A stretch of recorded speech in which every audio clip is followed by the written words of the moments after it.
be well with your health. I'm Shanna. And I'm Nimit. Welcome to the Adventist Healthcare and You podcast. Today we have two awesome experts to talk to us about Adventist Healthcare's the Laurie Center for Children's Social and Emotional Wellness and Early Childhood Trauma. So not something that a lot of people really know about the Laurie Center or how early childhood trauma can affect us later in life. Yeah, so absolutely. I'm really excited to talk about that. I'm a mom. Nimit, you're a new dad. I know it's slightly terrifying being a new dad and just being aware of, childhood trauma and what are the factors. I think it's going to be so valuable in this podcast. So we have today Renee Stewart, a early childhood mental health specialist with the Laurie Center's Head Start program. Welcome. Thank you. And Stephanie Inti, who is also with the Laurie Center Head Start program and an early childhood mental health specialist. Yes, great to be here. Thank you. Thank you for being here. Thank you for all that you do here and how you help children. I mean, I know we haven't dug into it, but I just know what you do is so special and important. So thank you for what you do. Thank you for having us. Well, let's start with a stat that not all of us, I think, even understand or even realize. Did you know that about 34.8 million children, and that's ages 0 to 17, and also that's nearly half of American children as well, are exposed to adverse childhood experiences that can harm their future health and well-being? I think that number terrifies me. When we actually say adverse childhood experiences, what could that mean? Adverse childhood experiences can occur to children from a very young age. And so this is why trauma is something that is not something that necessarily happens as children get older, but it can actually happen even in utero. I'm considering if a mom is highly stressed, if she's going through a domestic abuse situation, if she's on substances or on pain medication, all those factors can have a direct traumatic effect on the unborn child. But ACEs in particular speaks about adverse childhood experiences from age 0 to 17. And it includes many of these factors that I'm going to explain in addition to others. So we're talking about witnessing domestic abuse. We're talking about physical, sexual abuse. We're talking about witnessing violence in the community as well. Living with family members who may have mental health, substance use issues, which they're exposed to. Poverty, which means not having enough food or basic necessities of life. Which you don't really think about that as trauma, but it is. But it affects your whole being. Absolute development, right? So it goes back to Maslow's hierarchy of needs, food and shelter. Yeah. So if you don't have those basic elements, how do you thrive? How do you think? How do you go to school? How do you show up, right? And so that's a basic need that is unmet. We're talking about having a family member dying of suicide or even just the death of a loved one. In our program, we've seen parents pass and leaving young children behind and how traumatic that must be on the family, but also on a child who's now grieving and what grief looks like in a child, right? Grief and loss. Absolutely. And then we also have parents who may go to prison and leaves a huge gap or a big void in a child's life. And so you have instability in separation or even divorce when parents are no longer together and a child now has to go from a 2-parent home or having more support and now having been reduced to either a single-parent household, oftentimes with lower income, which also has a huge economic impact and quality of life. Wanted to punctuate what Stephanie is highlighting. When we think about adverse, we think about something that is out of the norm. We think about something that could be traumatic, maybe not always, but has the propensity to be traumatic. And so some of the circumstances that Stephanie highlighted really is we're talking about maybe a parent who is preoccupied or for whatever reason, whether it's through death or incarceration, they aren't able to be present and supportive of their child or even for themselves as well. So I just wanted to punctuate that as well, that the preoccupation or the lack of presence, whether physically there or not physically there, can certainly have an impact. I think the various factors you guys mentioned is unfortunately more common now. And, we're seeing that more and more, people below the poverty line or one-parent household income, just things like that are coming up a lot more. Divorces are more common now as well. So I think, families and children's seeing that is definitely challenging. But talk to us about your role. How do you support families like these or children with these families? So what is your role with an AHC and how does the Laurie Center support it? Sure. So I'll speak for both of us because we share the same role, but we are early childhood mental health specialists. And so what that means is that we promote the psychological health and well-being of not just children and families, but also our staff and teachers, as well as managers, anyone who's coming in contact with children. We want to support them in terms of building their capacity to understand behaviors on a granular level, but then also understand and be able to recognize some of the adverse experiences as well. So we do that by offering trainings, workshops, conversations with teachers, conversations with and discussions with parents as well, to really help them to understand what they're seeing and give it some proper context as well. So our goal is capacity building and psychological health of the program. We know that children need that, but the adults that are caring for the children, that are the attachment figures for children, they also need to sort of have the most appropriate lens. And so we base that our tutelage on best practices as it relates to trauma-informed care, as it relates to social-emotional health and well-being.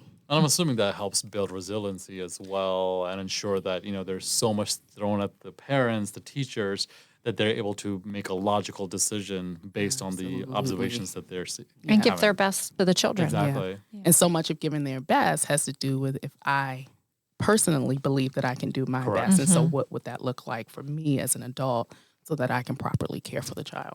Tell us a little bit about the Lori Center. So we've sort of talked about it and some of the things that you all do to support the kids and the staff and parents and families. What is the Lori Center? So the Lori Center Head Start is a program that is federally funded. It's community-based for low-income families, as well as pregnant women with children from birth to age 5 years old. And so the Lori Center has a number of components to it. We have a clinic setting where we have families to come in for therapy, parent-child interaction therapy. So they practice PCIT. They use a attachment framework to support and guide the work that they're doing with families and children. But we also have a Head Start program as well. So we have teachers there who are there to support children and families who have qualified to be in our program. Who meet some of the qualifications for maybe foster care families or families who are considered to be unhoused, I'll say. And our mission is to promote healthy prenatal outcomes and to ensure the children have appropriate psychological, social, and emotional support. I'm saying children, but also the family of origin as well. So we know the unit is important to be supported by a program like this. It also affords parents the opportunity to have their children to be a part of a preschool, early preschool. We know that early intervention is very, very important. And so being able to go to school and attend school and be in a social setting and learn some of those really foundational skills that they will need as they matriculate through school is really important. It's something that is often not afforded to families outside of traditional tuition or being able to get your child to a place where they can be in school. And so the Head Start program allows families to be able to bring their young children into a school-like setting. Okay. And provide them with the support that they need. Absolutely. Families and children get the support that they need. Yeah. Yes. And I'm going to add to that, we are based in the community. So we are throughout Montgomery County, Prince George's County.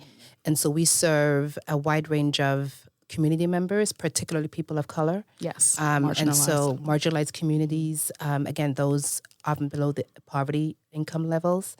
And so we're very intentional about making the staff also represent the community so that the children and the family members feel connected to the people who are working and serving their children, so that there's a cultural component incorporated into this as well, and that communities feel safe in our company and in the company of our staff. I think all the work you guys are doing, it's like elevates. Phenomenal. It's so great. Yeah. It eliminates a lot of the disparities that we see in the community. And I think, just bridging that gap is so valuable. Well, and I'll even say this, when you think of Adventist healthcare, people think of our hospitals, doctors' offices, but really a part of our mission is mental health. And that starts in childhood. That starts in utero. You even mentioned that trauma can happen.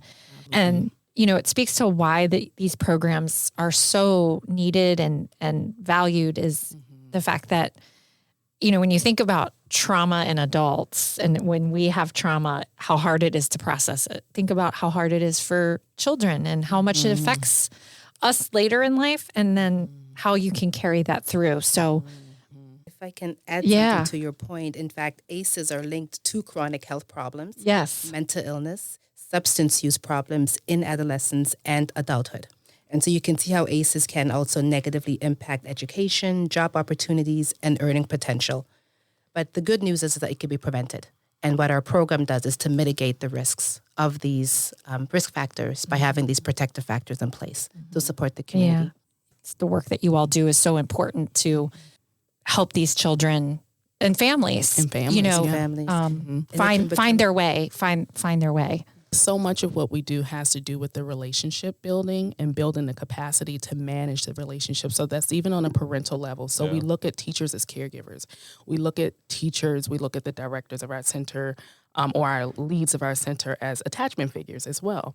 Because sometimes children are coming from homes where I might have a preoccupied parent, or I might have a parent that is I'm unable to access for whatever reason. And so when I come to school, I have people that can support my wellness and support my well-being. And so a lot of the work that we do is on capacity building and helping the people that are around the children to see themselves as attachment figures. So often, I'm pretty sure a lot of us in this room can remember that teacher, or that educator that really sort of spent time with us and really helped us to feel nurtured and valued. And that relationship is so important. It's so important to mitigating trauma as well. Mm-hmm. So as a new parent myself, what are some of the signs that I should be looking for my child? So I have an 18-month-old. So, you said as early as in utero, like you could see impact for babies or, uteruses. Like, what are some things that I should be looking for my son now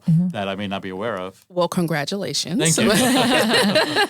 Congratulations. Well, one of the things that we look for if a child has witnessed or experienced trauma, for whatever reason and it depends on the age too. So we want to be careful in terms of the age. And so your little one is 18? 18 months, 18 months old. And so it can be a little tricky. I always say for very, very young children, whatever you see as a parent, I think you have to follow your instincts and follow up with their pediatrician. But for some children, they may not make eye contact. For other children, they may start with bedwetting.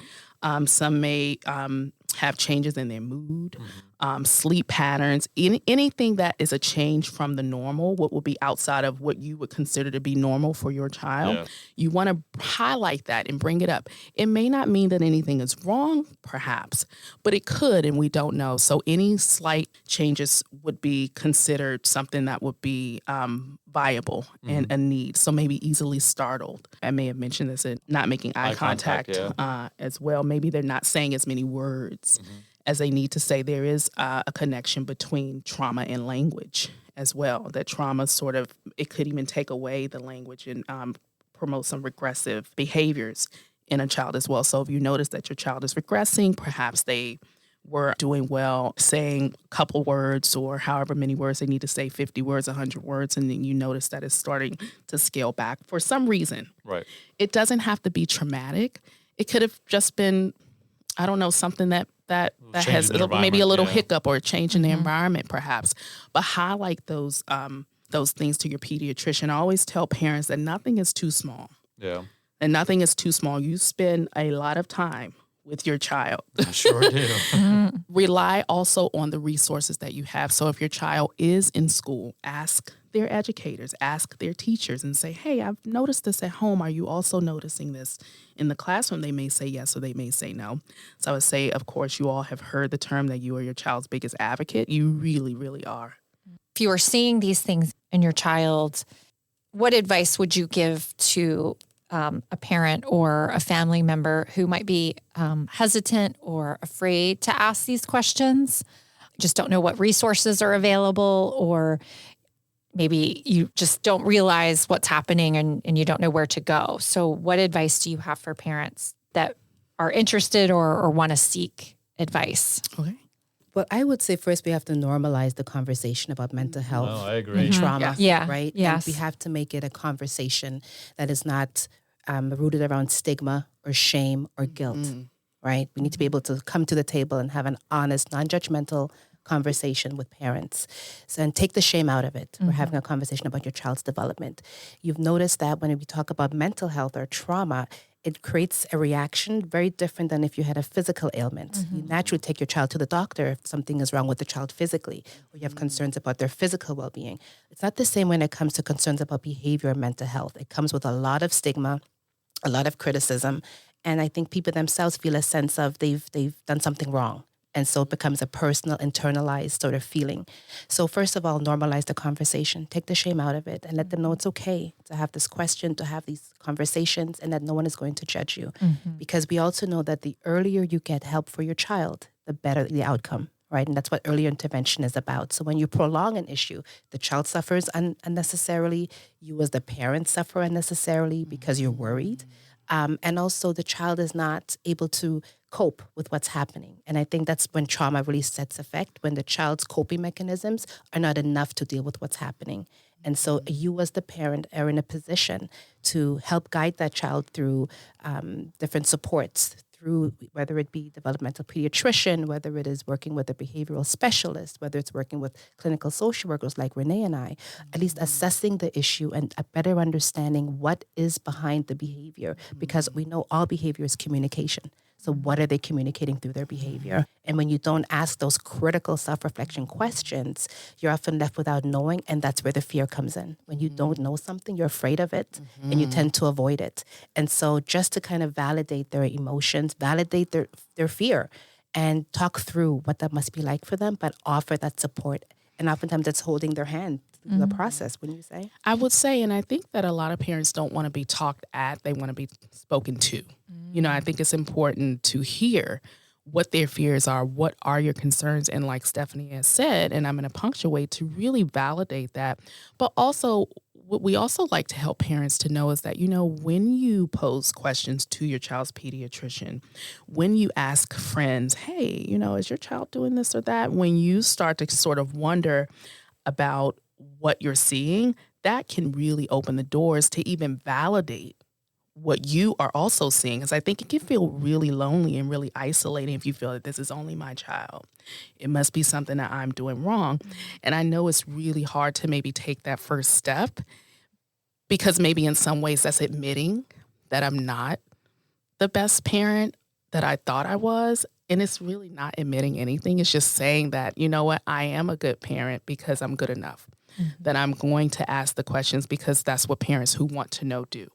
And if you don't ask questions, it doesn't mean that you're a bad parent. It just means that you're struggling to maybe think about your child in a different way, in a way that you may not be ready to think about them. But asking questions can also validate maybe some fears that you're having as well, that you've had for a long time, and you didn't know that other people were experiencing that. Goes back to what you said, Stephanie, normalizing the conversation, normalizing how we think about it. So that's really important. How parents, family members find these resources in the community. I know that you mentioned you're in the community. Where are these resources? Well, one of the amazing things about being a part of Adventist Healthcare is that we have a behavioral behavioral unit department or resources. So we like to have partnerships in the community, and that includes with Adventist Healthcare. The Laurie Center is also very well connected with other providers who provide social emotional support in the community, culturally informed resources for family members where there's language and other cultural significance that we want to honor to make the experience much more welcoming. But oftentimes it is on a case-by-case basis. We really have to do an assessment about what are the needs and what's going to fit this particular family. Gotcha. It's not a one-size-fits-all approach. You really want to be intentional and really be mindful of who you're referring individuals to, and really ask those questions. Where would you be more comfortable? What setting would make more sense? Is it home-based? Is it going into a clinic? Some people have mistrust of going into buildings, institutions. Sometimes they prefer you coming to the home, which is much more personal. Come see me where I'm at. Meet me where I'm at. See how I live. And that can make the difference in the world. I think it's also important to recognize that the parents themselves may be dealing with their own trauma, unresolved. They may not even realize that they have their own trauma. So that's also getting in the way of them being able to either support their children or for themselves getting the help that they need.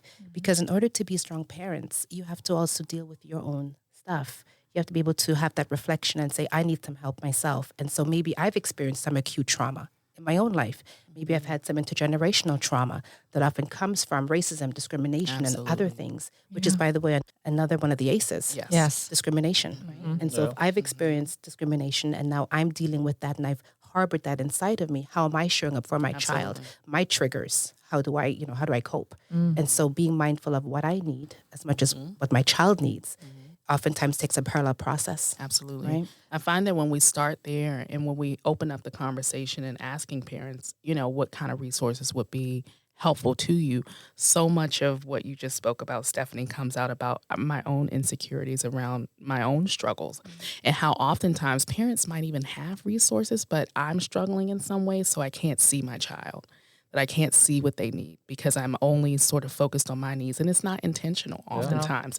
It's unintentionally maybe stifling the process. And so oftentimes when we talk about resources, we don't throw resources at families because we really need to sort of understand how available are you to hearing about the resources that are here for you and your child. And some are not as available, and we've got to work through that first. And I think adults, they didn't do the best job of taking care of their emotional being as well. That's usually get put on the back burner as well. So I think as you're saying that parents are going through their own emotions and trying to deal with it, encourage them to, we'll take care of you as well and find you the resources or get you to the right resource for yourself so you could take care of your loved one. It's like the same philosophy as the teaching airplanes. Put your mask on first and then the mask. That's so hard sometimes, especially culturally. Yeah, when you think absolutely. about, I don't take care of myself. My job and my role is to take care of my children or to be more preoccupied with my community and doing that. So that could be a cultural shift in thinking as well. So we always have to be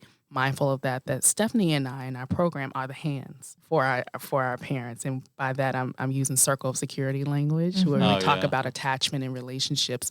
But oftentimes we are the hands for parents so that then they can be the hands for their children. But we've got to put on our masks so we can help them to understand why putting on your mask is important.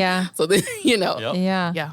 Well, what you all do is amazing. It sounds like people can kind of come into the program in a lot of different ways. Talking with the pediatrician, talking with their teachers, and just sort of being exposed, just starting that conversation, and then could be, they could need a variety of different things or need a different type of program based on their needs. Absolutely. And so it could start in a couple of different ways, but it all starts with the conversation with either a pediatrician, your own doctor, or a social worker, or a social worker at a hospital, or a teacher, or within the school system. It could even start there too. Absolutely. And one of the great things about the Laurie Center is that we have the Head Start program. We also have TNP, which is a therapeutic nursery, which is for children who may be experiencing greater need and may need some hands-on support from licensed clinical social workers and psychologists who are in the room at all times, really helping to support and regulate some of the behaviors. And these are typically children sometimes who get kicked out of the public school system because they don't have the tolerance, they don't have the understanding, the patience, or the background to really understand what's showing up is that this behavior is communicating a need. And when you don't understand the need, well, then you misdiagnose the problem. And then you start treating the child as the problem. Absolutely. And as in Circle of Security and all the foundational work that we do at the Laurie Center is really based on social emotional development of the child. We look at that as the foundation of all kinds of learning. Without that foundation, it's hard to learn anything else. Yeah. If you can't connect, if you can't communicate, if you can't feel safe and secure based on that attachment theory, everything else is just much more harder for a child. Yeah. And so when kids are acting out, we have to ask ourselves, what's behind the behavior? What do they need? And how can I, as a caregiver, as a teacher, as a parent, how do I step in, right? And help organize that child's feelings. Yeah. And I think the Laurie Center is very unique because under a medical model, you don't typically see a mental health model too. And so I think the Laurie Center is unique in that they're sort of bridging the gap between the medical model and the mental health model so that we also know that this is sort of the life cycle, is that we have physical needs, we have psychological needs, we have lots of different needs. And oftentimes those two systems have been separate. We'll go to the doctors for a headache or a broken leg, or something's happening internally. But when it comes to our mental health, right? Oftentimes maybe this a system. I'm not even going to say people, because I think sometimes we know that our mental health feels important to us, but is it important to the systems that are guiding, my health Everything as well? else. Yeah. Absolutely. Well, I think I would be remiss in not even saying donations will allow a special place like the Lori Center to exist. Yes. But it's a needed program, and the work that you all do is just amazing. And we certainly want to give a shout out to the teachers. Oh, yes. They do so much good work, often unrecognized, Yes. often not seeing the value of what they bring for the long-term impact of children. The same goes for the home visitors who go into the homes, sometimes unsafe conditions, to go in and support families in communities where there's challenges with gun violence and other types of atrocities, but they show up and they go into those homes. The family support workers who bring resources and invaluable information to the families to make sure that they have what they need to survive, especially for undocumented families, to really be there to help guide them through the system to get what they need to feel a part of a community, yes. feel loved, and to part feel of a loved, community. part of the community. Exactly. Yes. And so it's a team effort. We have directors, Very we much have so. a whole coaching model that we use at the Lori Center to help coach teachers and staff. And so we're very interconnected. Our work is multifaceted, but it is worth the work. It's hard work, but it is good work. Yeah. And when we go home every day, we feel like we've made a difference. That's great. Well, we need more people like you all. Yeah, for sure. Yeah, we For couldn't sure. do it without our team. No, Absolutely. yes, absolutely. A Anything lot of else great you all would information. like to add? Did we cover everything? I think we covered quite a bit. We did. Actually, just punctuating the relational model. I think that's our biggest and most integral and important goal when you talk about the FSWs and the home visitors and our staff. It's really about supporting the adults that support the children, that we are very much here to support the children, but we know that we are sort of in charge in some ways. And so we take that very seriously, and we really want to promote wellness with staff as well, so that our children will be okay. Yeah, And all absolutely. this right before Mental Health Month, right? So I that's know. why we're here Right, it's too, mental really health to just highlight the awareness. mental health Yeah. of our staff, but also to really get the word out about the Lori Center. I feel like we're like a best kept secret. Yeah. Yes. And nobody knows about the work that we do. And we have grown exponentially. Like, we are pretty huge and we're still growing. Yes. We have international work that we've done. I've had the opportunity to do some work with Dr. Jimmy Venza in Lesotho, Southern Africa, supporting Wow, the that's Ministry great. of Early Childhood Mental Health to really help put together or support them in putting together a model similar to the Lori Center of supporting the people in Lesotho, particularly the children who've been devastated by HIV and AIDS and trauma and so forth. And so this model is universal. Absolutely. And so we have had a chance to be part of those conversations, part of those meetings, and be on the ground outside of this country to help support the work of the Lori Center and push it forward with the, of course, guidance of the countries in which we've been welcomed to work with. Oh, it's just amazing. Well, I think a couple of things that we hit on that our listeners can take with them if they take nothing else, which is take care of yourselves, take care of your mental health, normalize it, talk to your doctor, go to your pediatrician, take care of yourselves. Yeah, you and know, reach out. And each other. Yes. And reach each out. other. Yes. Yeah, for sure. Yes. All right. Well, thank you. I could listen to you all day. I hope we have a chance to have you all back for even a deeper conversation if we ever have a chance to. We would, Amazing. yes. Would love that. Yes. Thank you for your time today. To find information about our experts today, visit loricenter.org and you can search Head Start. There's also information on some of the other programs available. And then we'll add some information to today's show notes as well. We'd also love to hear from our listeners. You can let us know if you like the podcast by leaving a rating or review, or you can email podcast@adventisthealthcare.com and let us know what healthcare topics you want to know more about. So if you want to know more about the Lori Center, more about childhood mental health, let us know. And don't forget to subscribe to the podcast so you get new episodes. Thank you and be well.